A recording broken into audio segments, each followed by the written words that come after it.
ওগো মা জননী, কেউ কি আছেন ভিক্ষা দেওয়ার মতো? না নেই। ও শালা, তোমার কাজ করে খাতি ঠাপাই যে ফকিরি ভিক্ষা দেওয়ার মতো চাল থাকে না তোমার? আমি কেন মরি না?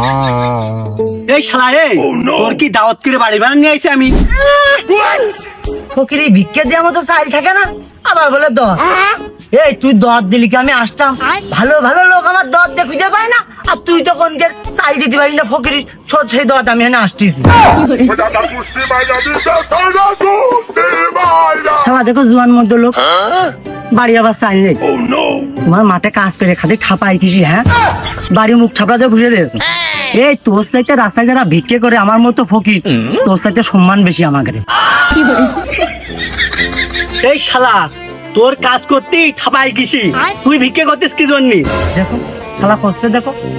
এই আমি তোর কাছে কি খাতি চাইছি? আমার খাওয়ানো তত টেনশন কা? শালার পেটে নেই ভাত, নাঙের উৎপাদ। এই খাতি চাইনি মানে একটু আগে যে ভিক্ষে চালি কি জন্য? এই আমি তোর কাছে ভিক্ষে চাইছি, খাতি তো আর চাইনি। আমি পারি না, আর পারি না। এই শালা সকালবেলা করে তো মিজাজটা গরম করবে না। এই সকালবেলা করে মিজাজটা গরম করিস নে, বাড়িতে সর ধরা। ভুল করে চলে আইছি। এইটা তোর বাড়ি যদি নেড়ি কুকুর জানে, ও আসবে না। আহা, হ্যাঁ, নেড়ি কুকুরের সাথে তোর কথা হয়? নিজের পেটেরই ভাত জোটে না, নেড়ি কুকুর কি খাবে?